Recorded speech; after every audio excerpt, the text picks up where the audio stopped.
so consuming that it defies not only morality, but crosses the very boundaries of humanity? What happens when that love, meant to protect, starts to suffocate, when care turns into control, and when affection evolves into obsession? This isn't just a tale of murder. It's a deep dive into the complex psychology of a woman whose every heartbeat echoed for her child, until the day her heart made a decision no one could understand. A quiet town, a picture-perfect home, a mother and her only son.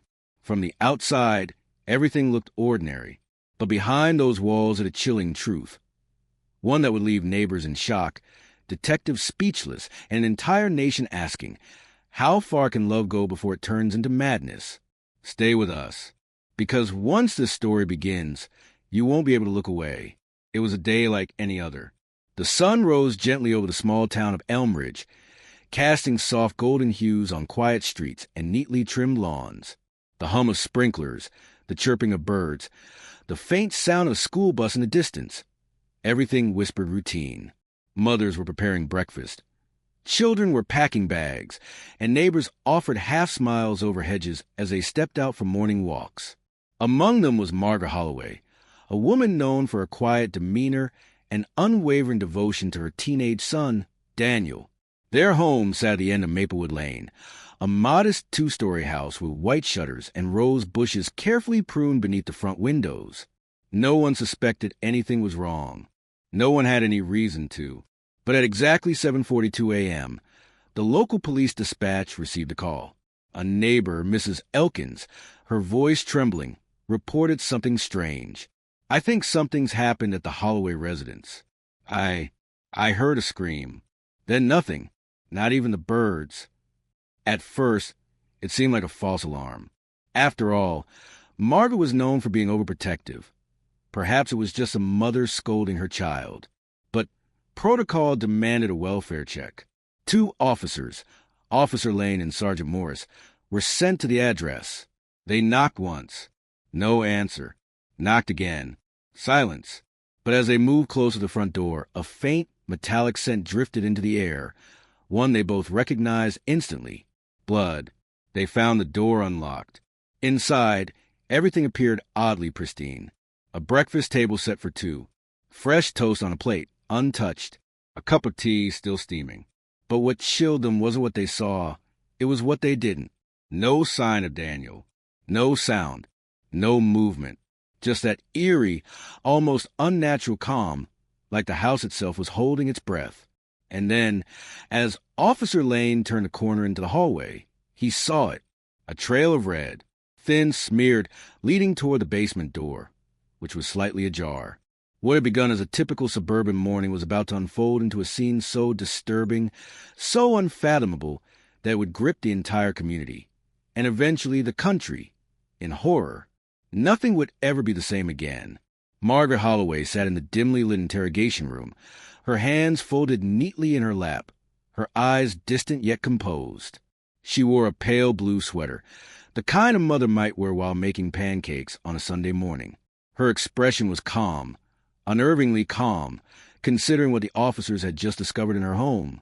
Detective Claire Monroe entered the room, placed a recorder on the table, and gently asked, "Margaret, can you tell us what happened this morning?" There was a long pause. Margaret looked down at her hands, then back up, her voice barely above a whisper. "He was sick. I was trying to help him. I did everything I could." That was her first sentence. Ambiguous. Incomplete. But it was enough to raise immediate alarm. Detective Monroe leaned in slightly. "Who was sick, Margaret?" "My son," she replied. "Daniel. He wasn't well. He hadn't been well for a long time. No one saw it, but I did. I'm his mother." "What do you mean by sick?" "Was he physically ill?" Margaret shook her head slowly. "Not his body. His mind. The things he said, the drawings, the voices he heard. He was slipping away from me. I couldn't let that happen. I'm all he had." The room fell silent. Detectives glanced at one another through the one-way mirror. This was not the panicked response of a grieving mother. It was measured, thoughtful, as if she had rehearsed it. Monroe pressed further. "What happened to Daniel this morning?" Margaret took a deep breath. He woke up screaming again, said the shadows were back. He refused to eat. He tried to leave the house. I couldn't let him. If he went outside, if the world saw him like that, they'd take him away, lock him up, drug him. I wouldn't allow it. Her tone shifted. Firm now, almost resolute. So I did what any mother would do. I kept him safe. The detective's brow furrowed. Margaret, where's Daniel now? Another pause. Margaret's eyes welled with tears, but her voice didn't waver. He's with me. Still, in the basement. I gave him something to help him rest. He was so tired, so afraid. I sang to him like I used to when he was a baby. He's not hurting anymore. The air in the room turned cold. Detective Monroe's voice dropped. Are you saying Daniel is dead? Margaret didn't answer immediately. Then, slowly, she nodded. He's free. It was a moment of unbearable stillness. No rage, no weeping. Just a mother who truly believed, or had convinced herself to believe, that she had saved her son from something worse than death. Outside the room, officers exchanged looks of disbelief. Was this the heartbreaking confession of a desperate parent, or the carefully crafted manipulation of a woman hiding something far darker? From that moment on, the investigation would no longer be just about what happened. It would be about why it happened, and whether Margaret Holloway was a fragile, broken mother or a master of deception. Outside the sterile walls of the interrogation room, the storm had already begun to brew. News of Daniel Holloway's death spread like wildfire across Elmridge, a town not used to headlines, let alone horror. The quiet street where the Holloways lived was now swarmed with police tape, camera flashes, murmuring neighbors, and shaken families. But with the mother's chilling confession still fresh, one question loomed large over the investigation. Was Margaret Holloway truly protecting her son, or hiding something far more sinister? To find out, detectives turned to the people who had known her, or at least thought they had. First came Mrs. Elkins, the neighbor who made the initial 911 call. She sat nervously in the precinct's waiting room, her hands wringing a worn tissue as she was ushered into the witness chair. Margaret was private, she began. Kind, but guarded. Always polite. She'd wave, ask how I was, but never really shared much. The detective asked if she had noticed anything strange lately. Mrs. Elkins nodded slowly. Yes, the last few weeks, something changed. I started hearing Ray's voices, at night mostly. Daniel yelling, Margaret trying to calm him. Sometimes it sounded like pleading, other times like screaming. Did you ever see Daniel outside during that time? She hesitated. No, not once. That's what started to worry me. Then came Mr. Callahan, a retired Army officer who lived across the street, a man of order, discipline, and certainty. I don't buy it, he said firmly. That woman didn't look distressed, not in the slightest. I saw her last week pruning her roses, humming to herself. That's not someone struggling with a sick child. The detective asked if he ever saw Daniel in distress. No, but I did see him once through their upstairs window, just staring, for a long time.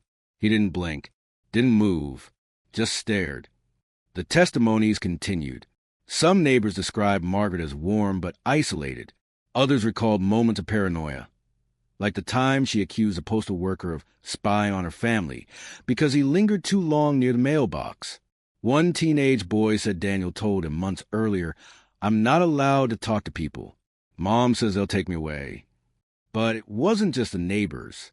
Family members were called in too. Margaret's estranged sister, Lillian Greaves, drove in from another town, visibly shaken. She wasn't always like this, she began softly. When we were kids, Margaret was sensitive, overly so. She took things to heart, got anxious easily. But after Daniel was born, it was like she channeled all her fear into him. Everything revolved around him. Every decision, every breath. Lillian's eyes filled with tears as she continued.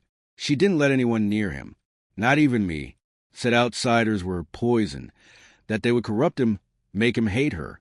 She believed the world was out to ruin him. I begged her to get help. She stopped returning my calls. Then came the most unexpected voice, Daniel's former school counselor, Mr. Avery. He spoke with a tone of regret. Daniel was brilliant, thoughtful, creative, but withdrawn. He once wrote an essay titled My Mother, My World, but it read more like a warning than a tribute. He paused before adding, I filed a report with Child Services 2 years ago. I had a gut feeling something was wrong at home, but there wasn't enough evidence to pursue anything. Margaret kept him homeschooled after that. Each testimony added a new layer, conflicting emotions, mixed truths. To some, Margaret was a victim of mental illness, a mother overwhelmed by the weight of the world. To others, she was a manipulative, controlling woman who had turned her home into a prison, not for protection, but for dominance. And what about Daniel? Was he a troubled child in need of psychiatric help, or a perfectly sane boy's silence before he could cry for help? One neighbor remembered seeing him just 2 months before his death. He smiled at me, she said, a small smile, but his eyes looked tired, like he wanted to say something but couldn't. The picture was no longer clear. It was fractured, filled with contradictions, broken memories, and missing pieces. But one thing was certain. Whatever happened inside that house wasn't as simple as a mother protecting her son from the world. Something else had been festering behind those closed doors, something darker, more complex. As the detectives sifted through the testimonies, they realized the investigation wasn't just about a single moment of violence. It was about years of isolation, control, and choices layered in obsession and fear. And somewhere within those layers was the truth, still hidden, still waiting to be uncovered. The next step would be to go deeper, into the mind of the boy himself, through his journals, recordings, and final messages.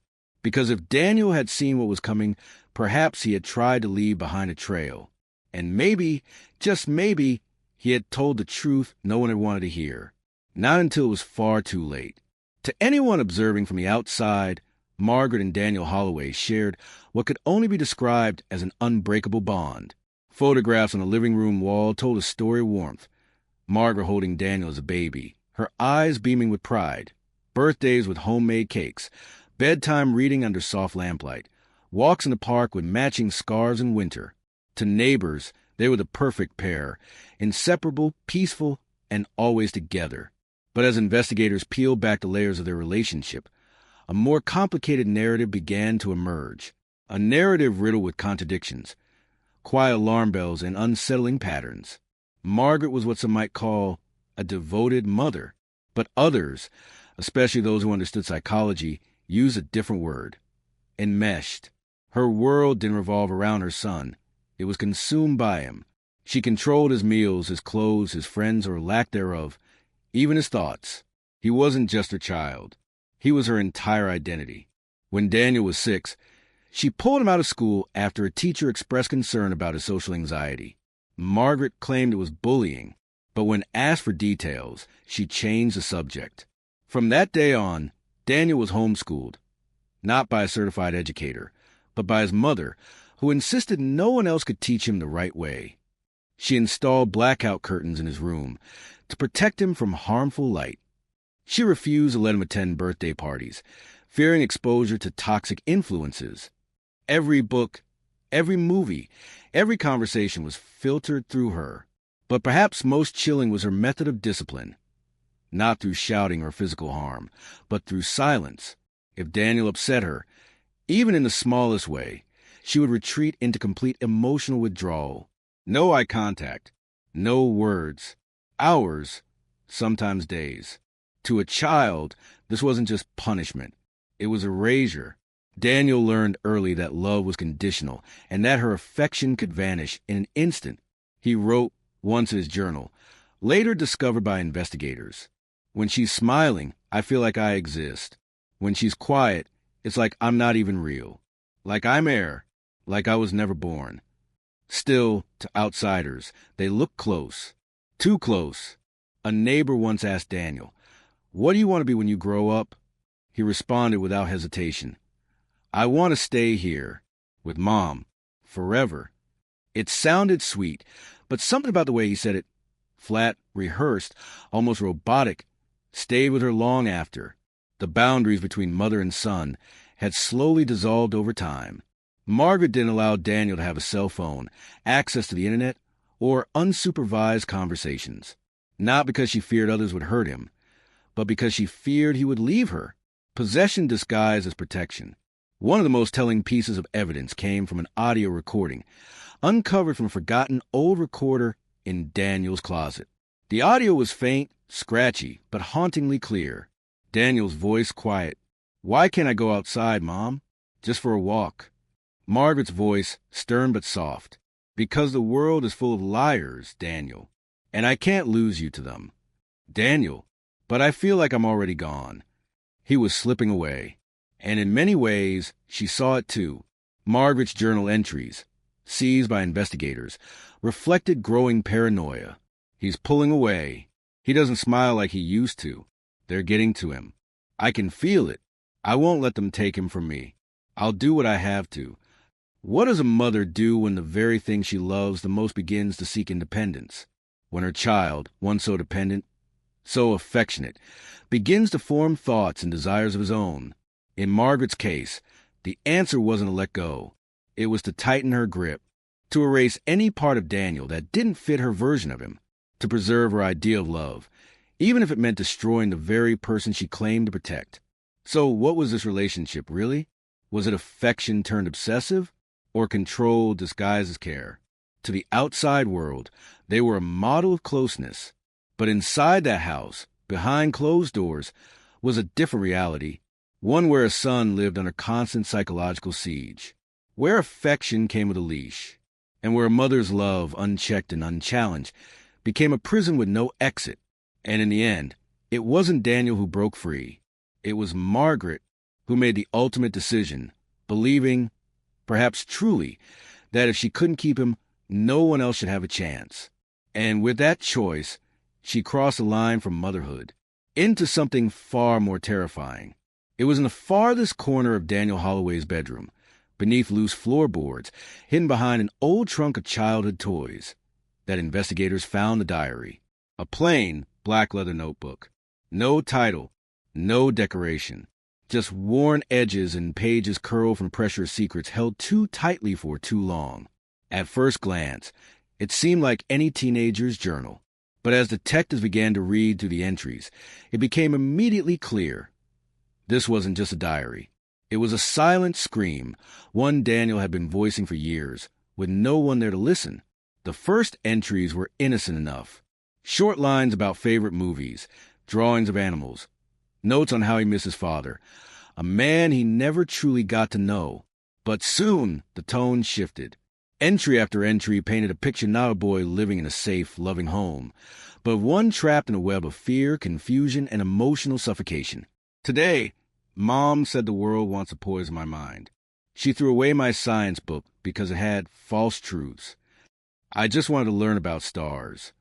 Sometimes I pretend I have a brother. I talk to him when Mom isn't looking. I think he'd tell me the truth. I think he'd help me leave." She cries at night, but not because she's sad, because she thinks I don't love her enough. I do, but I'm also scared of her.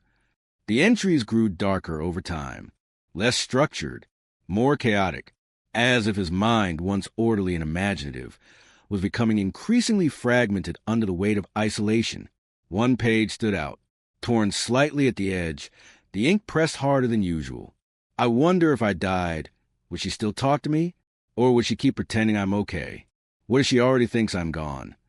Another entry, dated just 3 weeks before his death. She watches me sleep now. She says the dreams are trying to take me away.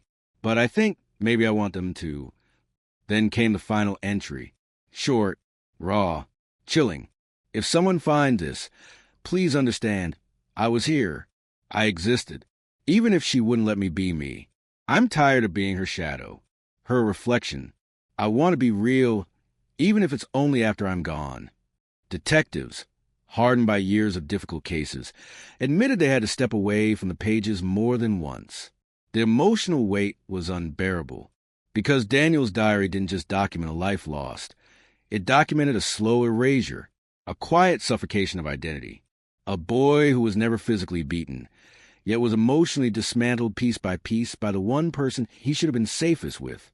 Psychologists brought in to review the diary confirmed what many feared. Daniel was showing signs of chronic psychological trauma. His thoughts were detached. His sense of self blurred. He didn't know where his mother ended, and he began. And through it all, he had no one to turn to, no outside voice to counter her control, no hand to reach through the fog and pull him out. Only these pages, hidden, secret, and desperate, held his truth. When presented with a diary during further questioning, Margaret's reaction was peculiar. She didn't cry. She didn't deny the words. Instead, she simply said, "He misunderstood. He always misunderstood. He didn't know how much I loved him." But those pages said otherwise. Those pages told a story she could no longer silence. Daniel Holloway had written his way into the truth. And now, even in death, his voice was finally being heard, loud, haunting, and impossible to ignore. As the case progressed, the question looming over the courtroom, the town, and even the country was no longer just what happened, but why. Why would a mother, by all outward appearances loving and devoted, take the life of her only child? The answer, many believed, could only be found by delving deep into Margaret Holloway's mind. The court ordered a comprehensive psychological evaluation conducted by Dr. Evelyn Hart, a respected forensic psychiatrist with more than 2 decades of experience dealing with complex criminal behavior. Over the course of several weeks, Dr. Hart met with Margaret in a secure psychiatric facility, reviewing her history, observing her responses, and administering a battery of tests designed to uncover any underlying disorders. The findings would change everything. In her report, Dr. Hart painted a picture not a heartless killer, but a woman trapped in the depths of untreated mental illness. Specifically, delusional disorder, persecutory type, combined with signs of factitious disorder imposed on another, formerly known as Munchausen syndrome by proxy. Dr. Hart's report began with the early indicators. Margaret demonstrates a rigid and unshakable belief that the external world posed a constant and imminent threat to her son. These beliefs were not based in reality, but in deeply rooted fears stemming from her own unresolved childhood trauma. She discovered that Margaret had grown up in an environment dominated by emotional neglect and abandonment. Her father left when she was young. Her mother, cold and critical, offered love only when Margaret performed to impossible standards. Over time, Margaret internalized a simple truth. Love is earned through control. That distorted lesson followed her into adulthood. When Daniel was born, Margaret saw in him a second chance, not just to give love, but to receive it. He wasn't merely her child. He became her emotional anchor, her purpose. But as he grew older and began asserting his independence, her anxiety spiraled. The more he pulled away, the more she clung to him, seeing each act of self-expression as a threat. Dr. Hart noted, Margaret's delusions were structured around the idea that the world was actively trying to steal her son through societal influence, psychological manipulation, and even supernatural forces. She believed that by isolating Daniel and controlling every aspect of his life, she was protecting him. But it wasn't just delusions. It was also the need to create illness in order to justify her control. Medical records show that Daniel had been taken to doctors more than a dozen times over the years for vague symptoms, fatigue, insomnia, hallucinations, none of which were ever clinically verified. Yet Margaret insisted he was deteriorating. She would exaggerate, sometimes fabricate symptoms. She even switched physicians frequently, accusing those who disagreed with her assessment of incompetence or worse, of being part of the threat. Dr. Hart wrote, "This pattern is consistent with factitious disorder imposed on another." Margaret derived emotional gratification from the attention, sympathy, and validation she received as a caretaker of a fragile child. In her mind, Daniel's identity was that of a patient, a victim, someone in need of her always. One of the most chilling discoveries came during a word association test. When prompted with the word freedom, Margaret responded without hesitation. Danger. When prompted with separation, she said, death. To Margaret, letting Daniel live his own life was the equivalent of losing him entirely. And in her delusional framework, the only way to keep him was to stop the world from reaching him permanently. But here's where the report took an even darker turn. Margaret wasn't entirely detached from reality. She knew killing Daniel was wrong, legally, morally, but in her fractured mind, she believed it was an act of mercy, a sacrifice, a way to shield him from a world she perceived as cruel, corrupt, and predatory. She wasn't acting out of rage or revenge. She was acting out of fear, a twisted, overwhelming fear that if she couldn't save him from the imagined threats around him, then the only kind of salvation left was silence. Dr. Hart concluded her evaluation with these words: Margaret Holloway is not a textbook psychopath. She displays capacity for emotional connection, remorse, and love, but her untreated psychosis, compounded by delusional fixation and a lifelong pattern of distorted maternal identity, led her commit an unspeakable act under the false belief that it was an expression of devotion. Her perception of reality is fundamentally flawed, and tragically, so is her understanding of love. The courtroom fell silent when the findings were read aloud. Some wept, others looked away in disbelief. But everyone felt the weight of a truth more complicated than they had imagined. This was not a case of cold-blooded murder. This was a psychological implosion, years in the making, and at its center, a woman who believed she had saved her son by ending him. The question now wasn't just what sentence Margaret would receive, but whether she would ever fully comprehend what she had done, and whether, in her mind, Daniel was still alive, somewhere in that constructed reality where love meant possession, and protection meant never letting go, even in death. The courtroom was packed. Journalists filled every available bench. Sketch artists scrambled to capture expressions that words could not. Members of the public, many who had never met Margaret Holloway or her son, lined the back walls in silence, drawn to the emotional weight of a case that had gripped the town and soon the nation. The air was thick, not just with tension, but with something heavier: confusion, sorrow, disbelief. After weeks of investigation, psychological assessments, and media frenzy, the trial of Margaret Holloway had officially begun. The prosecution painted a haunting picture: a mother who manipulated her son, isolated him, crushed his sense of self, and then, when she felt her control slipping, took his life. They described her as dangerous, delusional, and capable of masking cruelty behind a mask of maternal care. But it wasn't just facts and evidence they brought forward. They read excerpts from Daniel's diary aloud, each sentence a dagger, each entry a silent cry from a boy who'd been erased long before he was ever found. Gasps echoed through the courtroom as his final words were read. If someone finds this, please understand, I was here. I existed, even if she wouldn't let me be me. Then it was the defense's turn. They didn't deny what Margaret had done. Instead, they offered a mirror, one that reflected the broken mind of a woman consumed by untreated mental illness. They called Dr. Evelyn Hart to the stand. Her testimony was measured, clinical, and yet deeply human. She didn't kill out of hatred. She killed out of fear, Dr. Hart said. In her mind, she was protecting him. The tragedy is not just what she did. It's that no one intervened before she did it. But it wasn't until Margaret herself took the stand that the emotional dam finally broke. She looked thinner than before, paler. Her hands trembled slightly as she adjusted the microphone. For a moment, she didn't speak. Then she looked up, not at the jury, not at the judge, but at the empty front row where Daniel would have sat had he been alive. And then she began. I used to hold him in my arms and count his breaths. I told myself if I just stayed close enough, if I just loved him hard enough, nothing bad would ever touch him. I never wanted to hurt him. I wanted to save him. But I see now, I became the thing he needed saving from. The room fell silent. Every word felt like a stone sinking into water, heavy, irreversible. Tears rolled down her face, but her voice never cracked. I killed my son, she continued, but I killed him long before that morning. I killed him slowly, with fear, with silence, with control. I thought I was doing what a good mother does. I thought love meant holding on. But maybe real love is knowing when to let go. The judge lowered his eyes. A juror quietly wiped away tears. Even the prosecutor, who had spoken with sharp precision throughout the trial, looked away for a brief moment, as if collecting himself. Margaret's final words on the stand would haunt everyone present.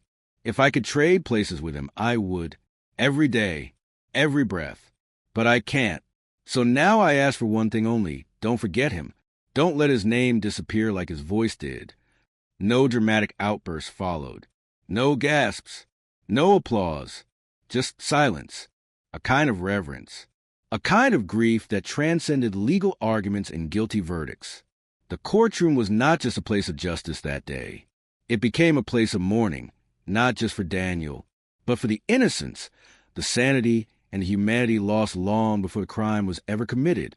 In every courtroom drama, there comes a moment when ideology meets humanity, when black and white law crashes into the gray complexities of emotion. The trial of Margaret Holloway was not just a case of murder. It was a battle between two truths, the cold logic of justice and the tragic pull of mother's love gone astray. The prosecution stepped into the courtroom with precision. Led prosecutor Alexander Reed was a seasoned, calculated man. His reputation was built on reason, on fact, on never letting sentiment cloud justice. He opened his final argument with a single, chilling line. Daniel Holloway is not dead because his mother loved him. He is dead because she could not accept that he was growing away from her. He paced slowly before the jury, each step deliberate, each word a measured blow. This case isn't about mental illness alone. It's about choice. Margaret Holloway had options. She had a support system. She had access to help. But instead of seeking it, she isolated. She controlled. And finally, she killed. With intention. With deliberation. He reminded the court of the diary.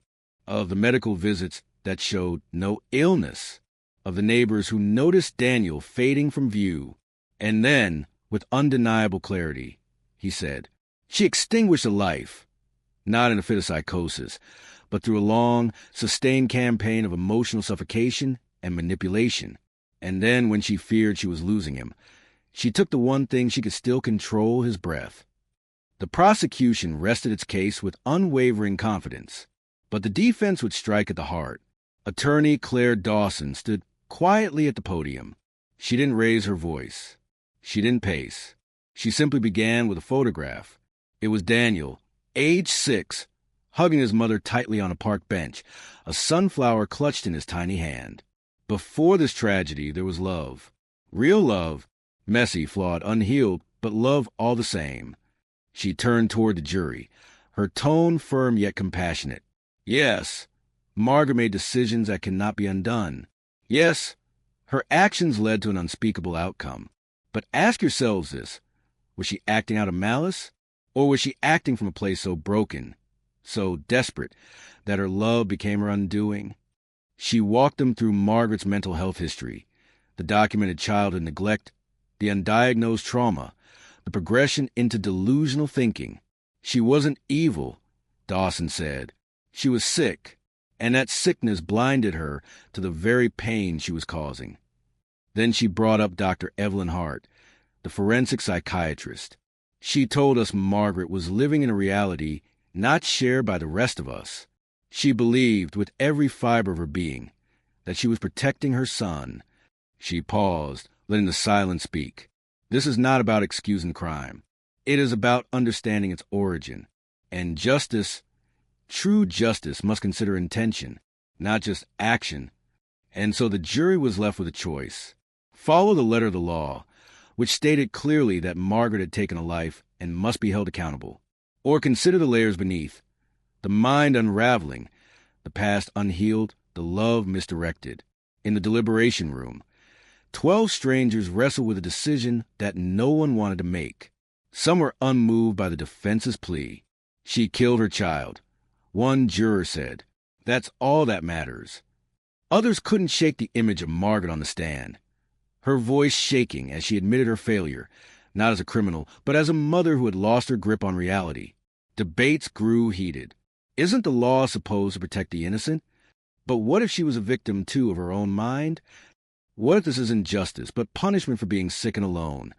Hour after hour passed. When the jury finally returned to courtroom, the tension was suffocating.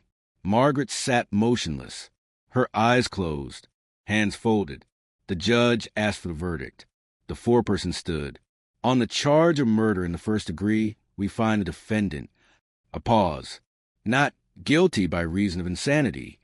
Gasps, silence, a few whispered prayers, and then tears. Margaret didn't cry. She only whispered 2 words, "Thank you," but the truth is, there were no winners. Daniel was still gone. Margaret would spend the rest of her life in a psychiatric institution, never again allowed freedom. The community remained shattered, torn between justice and empathy. In the end, the law had spoken, but the deeper debate would never truly be settled. When love turns into madness, when care becomes control, when the mind betrays the heart, where does justice end and mercy begin? That was the question left echoing through the courtroom long after the gavel fell. Long before Margaret Holloway became a mother, she was a daughter. And somewhere in that forgotten corner of her childhood lay the first seeds of a tragedy that would take decades to unfold. In the days following the trial, as psychiatrists, reporters, and criminal psychologists searched for the why behind Margaret's choices, one truth began to emerge more clearly than ever. No one is born a villain. Every darkness has an origin. Every shadow is cast by a light that was lost. Margaret's early life, until now sealed from the public eye, was quietly examined during the trial, but never made the headlines. But for those who did the digging, what they found was disturbing and in many ways heartbreaking. Born to Gerald and Anita Langford in a small industrial town, Margaret grew up in a house where silence spoke louder than words. Her father, a factory worker, was an alcoholic, often absent, sometimes violent. Her mother was emotionally distant, the kind of woman who equated affection with weakness and control with love. Family records revealed that Margaret spent much of her childhood alone, not just physically, but emotionally. She was a straight-A student, polite, obedient, and painfully invisible. Teachers described her as withdrawn but bright, while school counselors noted her reluctance to speak during group activities. But the deeper scars weren't in her report cards. They were in the stories never told. One of her childhood friends, Elaine Wilkins, agreed to speak with investigators. "We used to play house," Elaine said, voice cracking. "Except Margaret never wanted to be the mom. She always played the baby. And she'd make me hold her and say, 'I'll never leave you.' Never, ever. I didn't understand it back then. But now I do." At age 11, Margaret was hospitalized briefly after fainting at school. The doctors found signs of malnutrition and stress-induced ulcers. No one followed up. No one asked what was happening at home. By 16, she had run away twice. By 18, she cut ties with her parents completely. She never looked back, at least not openly. But trauma has a way of lingering beneath the surface. In her psychiatric evaluation, Dr. Evelyn Hart found one common thread in all of Margaret's delusions: abandonment. She was obsessed with the idea of being left alone. Dr. Hart wrote, "In her mind, the worst fate wasn't death or pain. It was being forgotten. That's what made Daniel so precious to her. He wasn't just her child. He was the only person she believed would never leave, unless someone took him, unless the world corrupted him, unless he grew up." So she did what many traumatized survivors unconsciously do. She repeated the cycle. Not by intention, but by fear. Where her own mother had smothered affection with cold control, Margaret drowned her son in obsessive love, a love that eventually suffocated him. She wrote in her own diary, "I never wanted to be like her. I swore I'd be different. But every time Daniel pulled away, I saw her in the mirror, her voice in my head, her rules in my hands." This haunting admission reshaped how even the most hardened investigators viewed the case. Because Margaret wasn't just a mother who lost her son.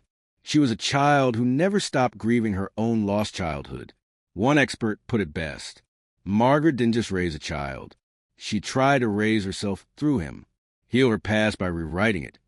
But in doing so, she never let Daniel write his own story. The community struggled to process it.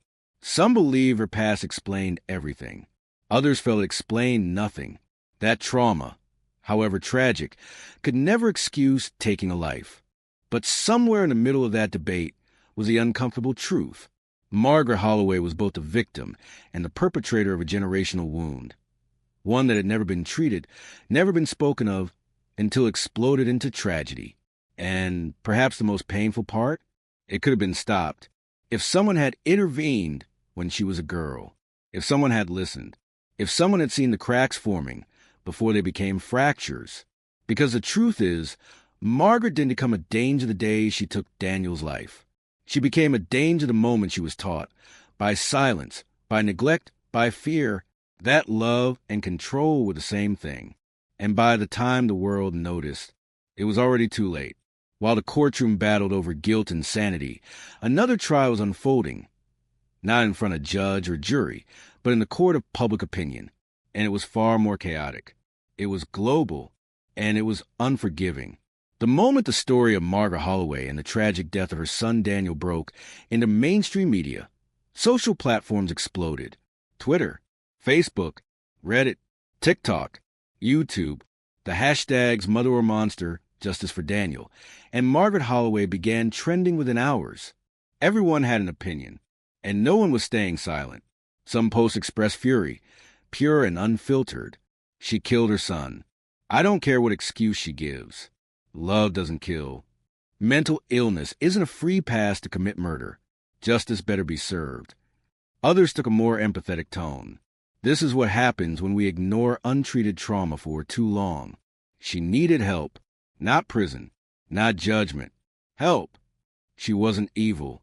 She was broken, and we failed both her and her son. Influencers, psychologists, lawyers, and true crime channels joined the frenzy, dissecting every clip from the courtroom, every diary excerpt, every facial expression Margaret made on the stand. People paused her testimony mid-sentence, replayed her voice, analyzed her tone. Was she crying genuinely? Was she manipulating? Content creators made video essays titled, "The Tragedy of Daniel Holloway, a Preventable Horror. When Love Turns Deadly, the Mind of Margaret, Motherhood and Madness, Who's Really Blame?" Debates quickly polarized. On one side were the Justice for Daniel supporters, angry, heartbroken, demanding the maximum sentence. They saw Margaret's tears as calculated, her defense as convenient. To them, she wasn't a victim. She was a murderer who used love as a shield. They flooded the comments. Daniel was only 15. He didn't get a choice. She made it for him. Everyday abused children are told their abusers love them. That's not love. That's control. On the other side were the Margaret supporters, people who viewed her not as a criminal, but as a casualty of a broken mental health system. They pointed to her psychiatric reports, her unhealed childhood wounds, her slow descent into psychosis.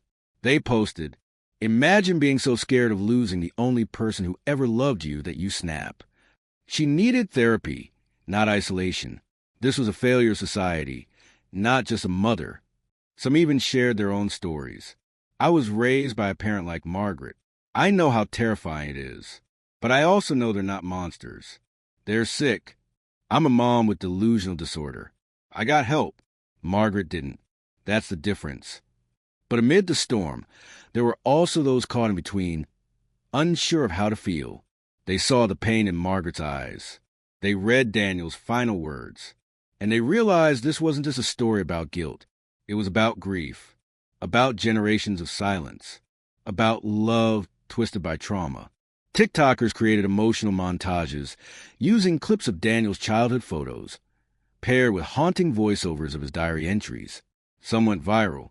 "If someone finds this, please understand, I was here." That line echoed across reels, stories, and short-form videos used by people trying to process what had happened. Try and make sense of crime that didn't feel like crime, but more like collapse. Psychologists hosted live streams, explaining delusional disorders to audiences of thousands. Lawyers debated whether the insanity verdict was justified. True crime podcasts launched entire multi-part series dedicated to the case. But the most heartbreaking part?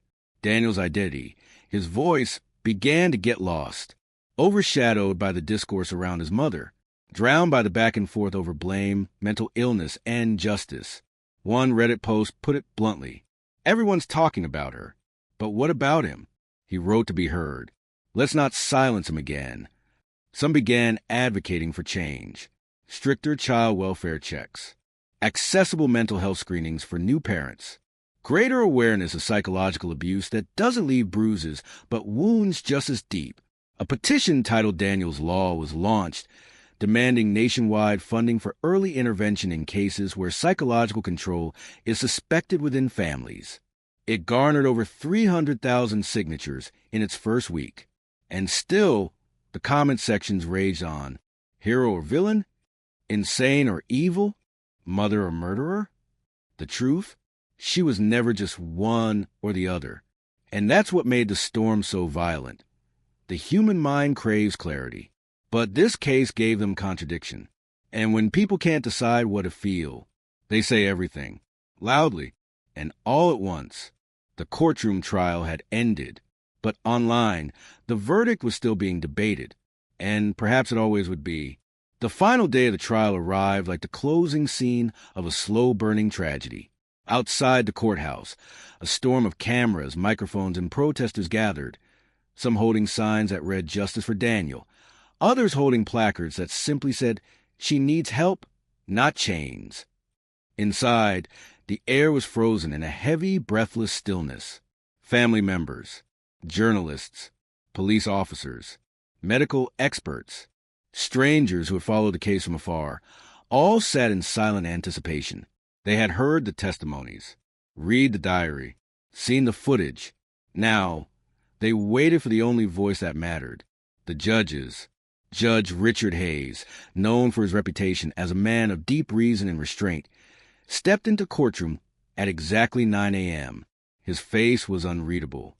No emotion, no tremor in his hands as he adjusted his robe and looked out over the courtroom, directly at Margaret Holloway. She sat motionless, hands folded in her lap, her eyes hollow, not from arrogance, but from exhaustion, not just of the trial, but of a lifetime. Her attorney placed a gentle hand on her arm. The judge cleared his throat, and in a voice both firm and compassionate, he began. This court has heard testimony that has shaken its foundation. He paused, scanning the jury, then the prosecution, and finally the defense. This was not just a trial of facts. It was a trial of humanity, of intention, of the fragile balance between justice and mercy. He acknowledged the truth everyone knew. A child, Daniel Holloway, is gone. A young boy full of potential, robbed of a future he never had the chance to write. He turned toward Margaret, and the person responsible is his own mother. You could hear a pin drop, but then his voice softened. Yet this case has revealed far more than crime. It has revealed untreated psychological illness, lifelong trauma, and a societal failure to intervene when the signs were quietly screaming for help. He continued, "The court does not dispute that Margaret Holloway took her son's life, but the question before us has never been about denial. It has been about understanding the state of her mind when she did." He referenced Dr. Hart's psychiatric evaluation, the childhood trauma, the journal entries, the long, painful descent into delusion. He paused again, looked directly at the gallery, and spoke slowly. "We do not punish the sick for falling ill. We do not imprison the blind for failing to see. And we must not treat mental collapse with handcuffs when what it calls for is healing." Then came the verdict. This court finds Margaret Holloway not guilty by reason of insanity. A long, silent second passed. Then gasps. No cheers. No cries. Just silence. A stunned, aching silence. Some leaned forward in disbelief. Others wept quietly. Daniel's former teacher clutched his hands together and whispered a prayer under his breath. Margaret? She didn't flinch. She simply lowered her head and whispered something only she could hear. But the judge wasn't finished. He continued, "Though the verdict spares you prison, Mrs. Holloway, it does not spare you accountability. You will be remanded to a high-security psychiatric facility where you will undergo mandatory treatment and long-term supervision. You will not walk free. You will not be forgotten. But you will be treated not as a criminal, but as a human being who broke under the unbearable weight of her own mind." He turned to the court at large. "Let this case serve as a painful lesson. Mental illness is not a whisper in the dark. It is a scream many of us are trained to ignore until it is too late. And when we do, it is the innocent who pay the price." Then came his final words, not part of any legal script, but spoken from the heart. I do not know if justice has been served. I do not know if any verdict could bring peace to the soul of Daniel Holloway. But I pray that from this tragedy, we learn to listen sooner, act faster, and love better, before another life becomes a question of justice or mercy. And with that, the gavel came down. But no one moved, no one spoke, because sometimes the loudest moment is the one after the end. The courtroom was nearly empty now. The verdict had been read. The cameras were gone. The public had moved on to the next breaking headline.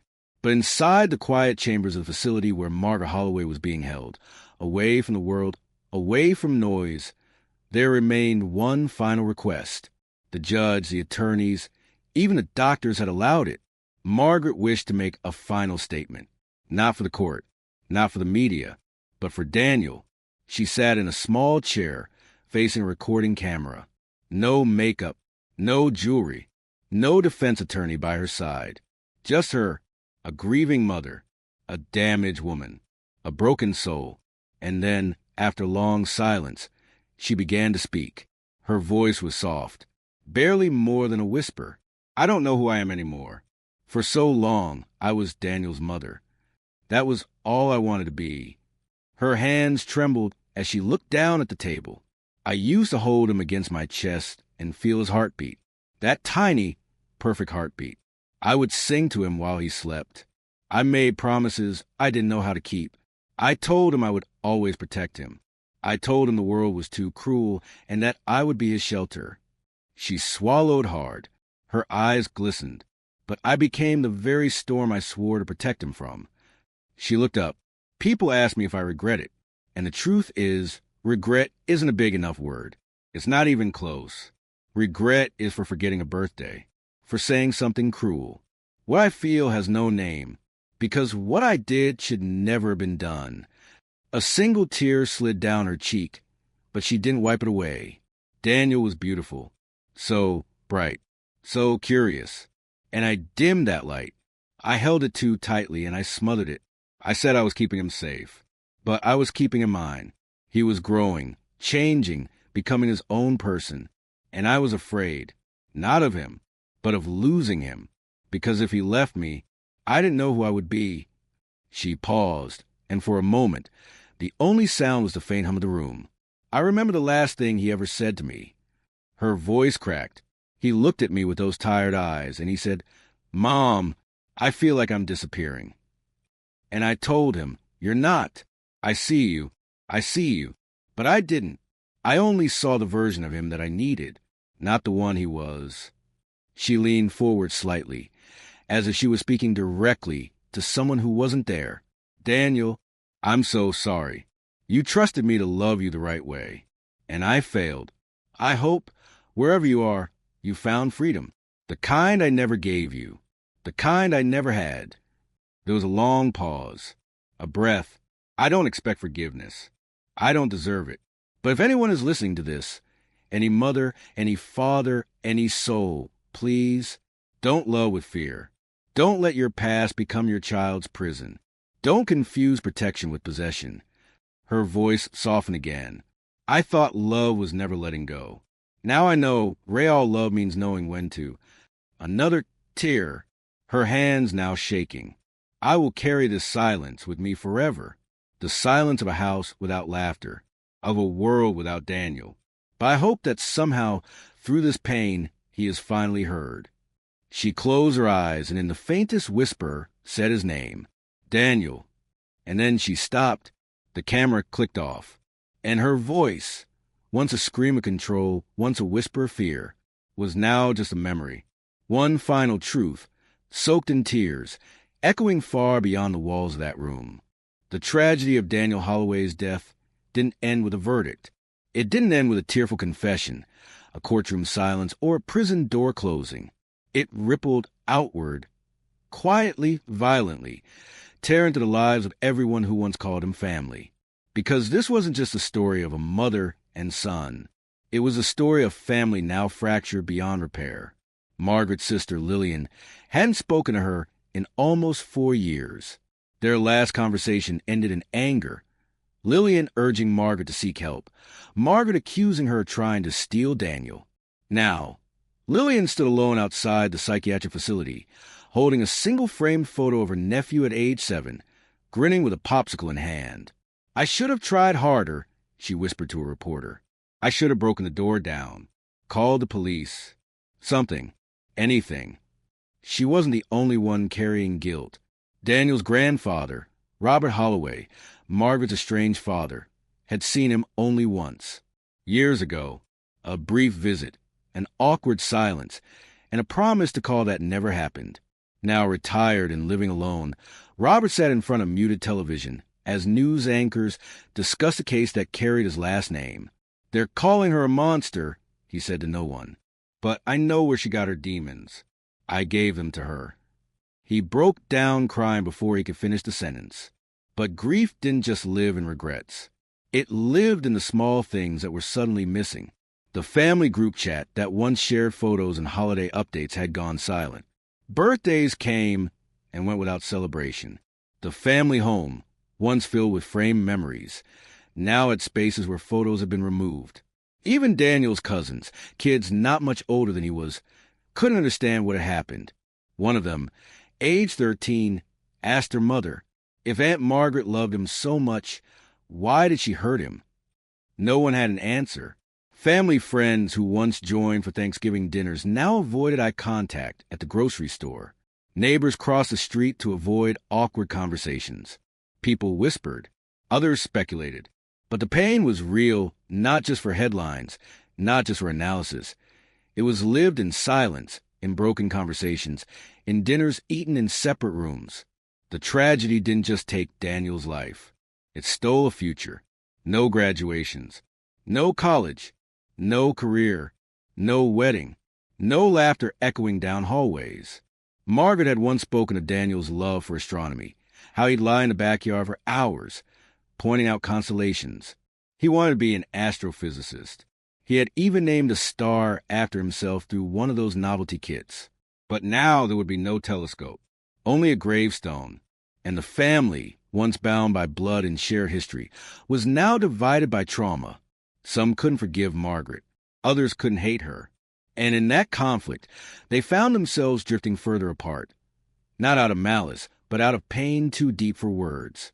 A family therapist who worked with them months after the trial said, "It's like they're all mourning different versions of the same person, and they can't agree on who he really was. That confusion is keeping them from healing." Lillian tried to create a scholarship fund in Daniel's name. Others refused to support it. "It glorifies the story," they said. "Let it die with him." But how do you let go of someone who never got to live? How do you forgive the unforgivable when the person responsible is someone you once laughed with, celebrated with, someone you loved? Daniel's absence was not just a missing chair at dinner. It was a haunting, a shadow that followed each member of the family into every room. A silence that settled like dust, never leaving. Because this crime wasn't committed in isolation. It shattered a lineage. It broke a name. It rewrote a legacy. And what was left behind were pieces no one knew how to put back together. When the courtroom doors finally closed and Margaret Holloway began her life inside a psychiatric institution, the discussion didn't end. It only deepened into lecture halls, online forums, professional panels, and academic journals. Because what happened in that quiet suburban home was more than just a crime. It was a convergence, a brutal intersection of emotion, law, and psychology. And it left even the experts struggling to answer a haunting question. Was this really madness or something more complex? Dr. Evelyn Hart, the forensic psychiatrist who evaluated Margaret, was among the first to weigh in publicly after the verdict. Margaret Holloway, she explained in a post-verdict interview, suffered from a persecutory delusional disorder. She genuinely believed the outside world posed a threat to her son. But more than that, she was reliving her own childhood wounds and projecting them onto Daniel. Her analysis sparked widespread debate.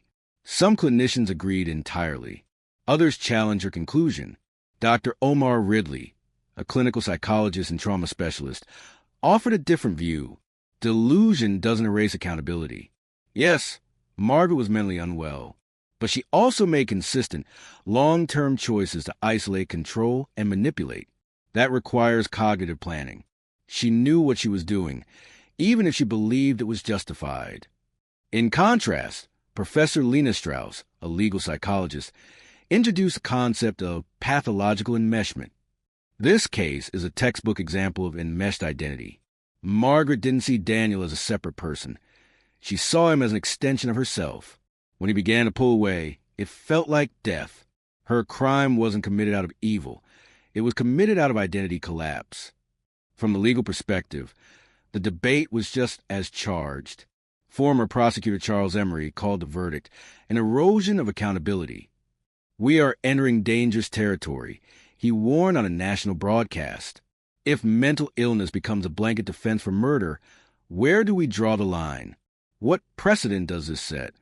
But civil rights attorney Melissa Ching strongly disagreed. Margaret Holloway was failed by the system long before she failed her son.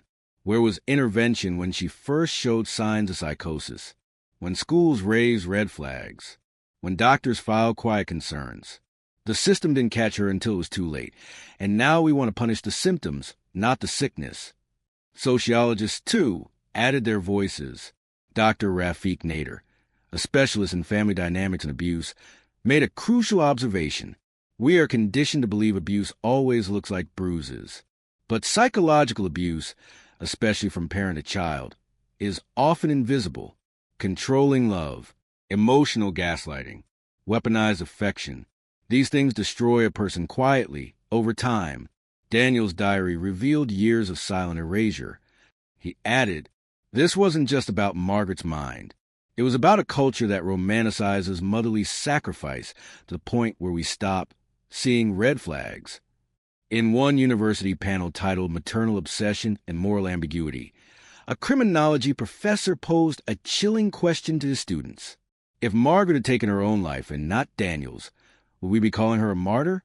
A victim of mental illness? So why does our judgment change when the pain points outward? That question stuck. Because what made this case so disturbing wasn't just that a mother killed her son. It was that she may have truly believed she was saving him. And that belief, no matter how delusional, felt human. Painfully, tragically human. It blurred the lines between care and cruelty, between love and control, between justice and mercy. At a televised roundtable, 3 experts, a psychiatrist, a judge, and a child protection advocate, were asked to give their final thoughts in one sentence. The psychiatrist said, "Margaret was not evil, but she was dangerous." The judge said, "The law must hold people accountable, even when their minds betray them." The advocate said, "Daniel should have had a voice louder than hers," and that's where the system failed. In the end, there was no consensus, no clean resolution, just difficult truths. The kind that force society to ask, what does it mean to love too much? Can a person be both victim and villain? And when a tragedy is born not from hatred, but from a warped version of love, how do we respond? With punishment? With compassion? With reform? Or all three? Those are the questions experts are still trying to answer, and perhaps they always will be. The court had spoken. The experts had dissected. But in a digital world where every voice is a platform, the story of Margaret and Daniel Holloway didn't end with a judge's gavel. It spread into living rooms, smartphones, comment sections, and live streams. And there in the raw and unfiltered space of the internet, the public delivered its own form of justice, one not bound by evidence, but by emotion. From YouTube videos to TikTok stitches, from true crime podcasts to late-night talk shows, everyone had something to say. And in those comment sections, something remarkable unfolded. A tidal wave of human reaction. Some were furious, unable, unwilling to process the case with empathy. She planned it. Delusion or not, she knew what she was doing. Don't sugarcoat murder. There are people who lose their kids to disease, to war, to accidents, and this woman just decided to take hers? No sympathy here. Mental illness doesn't make you a victim if you become someone else's abuser. For them, the facts were simple. A life was taken. A mother was responsible. End of story. But then there were others. People who saw not just the crime, but the cracks that led to it. This isn't just about Margaret. It's about the dozens of people who saw something wrong and did nothing. My mom was just like her, controlling, paranoid, convinced the world was evil. I barely made it out. Daniel didn't. If we keep blaming individuals without looking at the system, we'll see this happen again and again. Some users shared heartbreaking personal stories. I was Daniel once. I had no voice. Reading his diary entries felt like reading my own. When I was 12, I told a teacher my mom was too protective. They laughed, said it was sweet. No one saw the damage. Others turned the comment sections into memorial walls. Rest in peace, Daniel. You were heard. Finally, your words mattered. Your pain mattered. You mattered. A few even took it a step further, organizing online candlelight vigils, sharing his drawings, recovered from old photographs, and creating digital tributes using his final journal entry as narration. If someone finds this, please understand, I was here. That line alone sparked a global response. Artists turned it into illustrations. Musicians turned it into lyrics. Poets turned it into verses. And strangers, thousands of them, left simple comments under every related post. We see you, Daniel. You were here. We won't forget. But just as emotion can unite, it can also divide. Some comment threads spiraled into heated debates. She was mentally ill. She was responsible. What about Daniel's right to live? What about Margaret's right to be helped? On a live stream podcast, a panel of mental health advocates and survivors read real-time comments from viewers. Over 80,000 tuned in. One comment read, "We can't keep romanticizing tragedy after it's too late. If you want to honor Daniel, check on your friends. Pay attention to the quiet ones. Speak up when something feels wrong." Another simply asked, "Would things have changed if anyone had listened?" Among the flood of opinions, one user's comment stood out, gaining over 200,000 likes on Instagram. This wasn't just a failure of one woman. It was a failure of everyone around her who called her love beautiful when it was really just fear in disguise. The internet is rarely united, but in this case, there was one shared emotion cutting through the noise. Grief. Grief for Daniel. Grief for Margaret. Grief for every silent child. Every unnoticed cry. Every story that ends when it should have begun. And in the end, perhaps the comments weren't about blame at all. Perhaps they were the world's way of collectively saying what Daniel never got to hear in life. You were real. You were loved. You deserve better.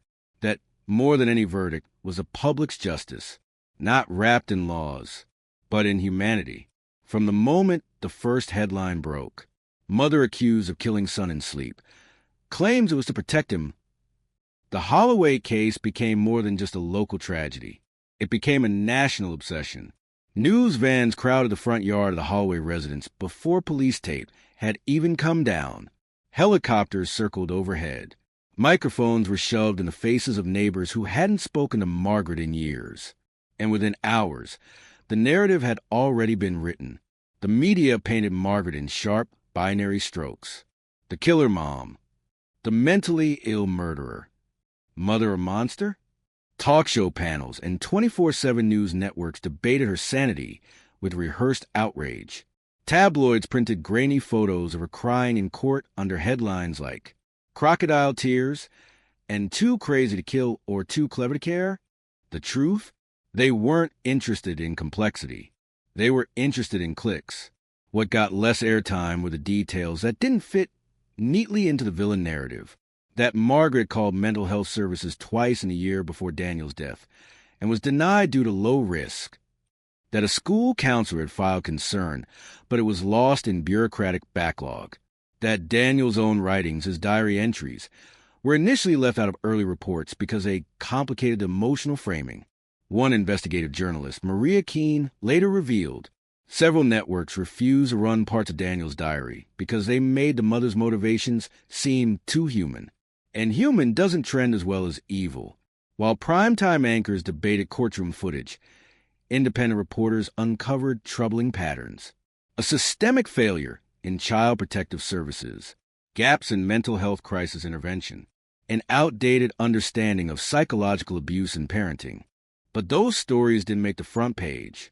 The real Margaret, the woman with a long, untreated history of trauma, paranoia, and emotional instability, was buried beneath media caricature. And Daniel, he risked becoming a footnote in his own tragedy. It wasn't until true crime podcasts and long-form YouTube documentaries took on the case that nuance returned. Creators like Voices Unheard and Inside the Silence recentered the story around Daniel's perspective, his diary, his isolation, his fading identity. One viral video used AI to narrate his final journal entry over a montage of family footage. It ended with the line, "He was never just her son. He was a person, and no one asked who he was becoming." The video hit over 12 million views in 3 days. Pressure mounted on mainstream media to shift the conversation. Suddenly, the story was no longer just about crime. It was about failure, institutional, societal, generational. One major outlet released a follow-up titled, "What We Missed," a deeper look at Margaret Holloway's life and mental health. It was too little, too late for some. For others, it was a step toward honest journalism. Still, questions lingered. Why was Margaret never flagged by medical professionals despite repeated warning signs? Why did the media ignore her early cries for help? Why was Daniel only given a voice after his death? Some even suggested that early police briefings selectively framed the case to avoid exposing systemic neglect, a theory bolstered by redacted pages in the original Child Services report. No confirmation was ever given, but suspicion grew. Media watchdog organizations published critical reviews of how coverage unfolded. The Holloway case was consumed like entertainment, one report stated, before it was understood as a human tragedy. And perhaps the most damning indictment came from a university journalism professor who told her students, "The media didn't just report the story. They helped write the wrong ending."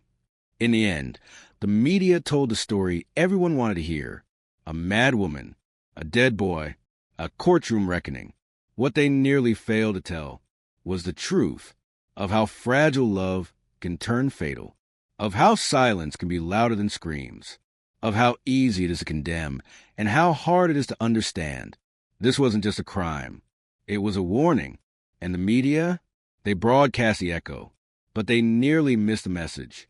After all the testimony, after the judge's verdict, after the experts, the reporters, the tears, and the fury, one question still echoes unanswered. Was Margaret Holloway truly guilty, or was she a victim herself? It's a question with no easy answer. No clear yes, no firm no, just a cold, heavy silence that follows every tragedy where love and destruction are the same force. Legally, Margaret Holloway was found not guilty by reason of insanity.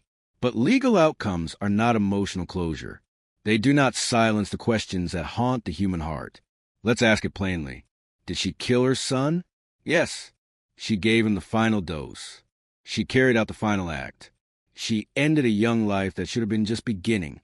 And yet, was that act born of cruelty, of hatred, of conscious intent to harm? Or was it born of something darker, not malicious, but miswired? A mind that collapsed under the weight of fear, history, and delusion. A woman so afraid of losing the one thing that defined her, she destroyed it just to keep it close. Some say she was a manipulator, that every tear on the stand was performance, that her control over Daniel wasn't protection. It was possession. And maybe they're right. But others see her as the final link in a chain of generational trauma. A girl who was never protected. A woman who never got help. A mother who loved, not wisely, but desperately. One psychologist put it like this: Margaret wasn't a monster. She was a mirror, reflecting all the ways we fail people long before they break. Is she guilty? Yes. But guilty of what? Of murder? Of madness? Or of being the end result of decades of silence, untreated trauma, and societal neglect? And what about Daniel?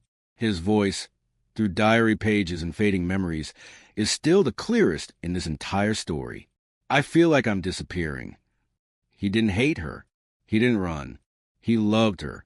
even when she couldn't love him in a way that let him breathe. That's the deepest tragedy of all. She didn't kill him because she stopped loving him.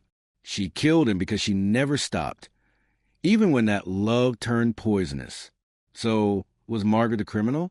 Or was she just the last domino in a line that began long before she ever held her baby boy? Maybe she was both. Maybe she was neither. Maybe she was just human, in the worst, rawest way possible. And that's what makes this case so unforgettable. Not because it ended in horror, but because it began in love and showed how, left unchecked, love itself can break a mind and ruin a life. So as we close this story, we don't offer an answer. We offer a question. What do we owe to the broken before they break someone else? And more importantly, will we listen next time before it's too late? What is love, really? We grow up believing it's the purest force in the world, the answer to pain, the cure to loneliness, the bond that can't be broken.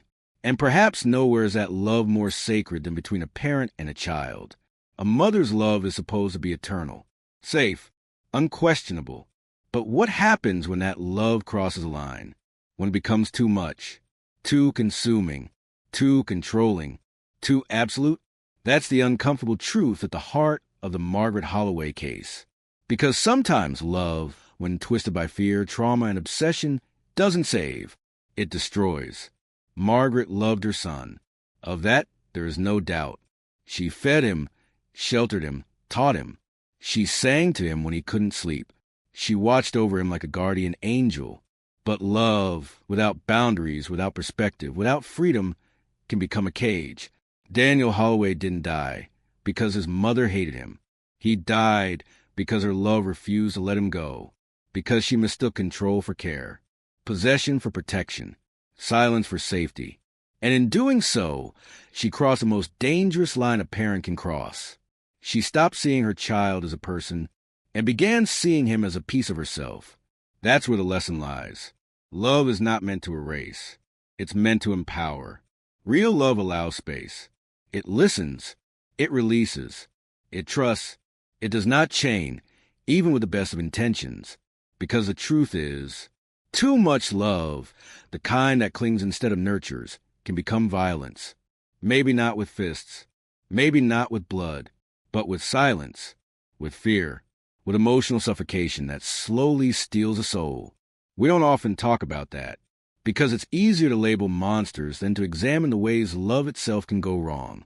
But Margaret Holloway's story forces us to look deeper, to ask hard questions, to reflect on the thin line between care and control, between devotion and destruction, and most of all, to recognize a critical need for limits, even in love, especially in love. Because when we fail to teach those limits, when we ignore the signs, when we dismiss obsessive control as just a parent being protective, we don't just fail the parent. We fail the child. We fail the future. We fail ourselves. So let this story not just haunt us. Let it educate us. Let it remind us that love must never be used as an excuse to erase someone else's identity. That even the most sacred bond, like that of a mother and child, requires space to breathe. And that sometimes the most dangerous thing in the world is love with no boundaries. Daniel Holloway is gone. But if his story teaches us to recognize the signs sooner, to speak up louder, to intervene earlier, then maybe, just maybe, his voice, so long silenced, will finally save someone else. And now, as this haunting story comes to a close, we turn to you. If this case moved you, if Daniel's voice reached your heart, if Margaret's tragedy made you reflect, then don't let this story end in silence, like this video. Subscribe to Crime Chronicles Confidential. And most importantly, tell us what you think. Was it justice? Was it mercy? Was it something else entirely? Your voice matters.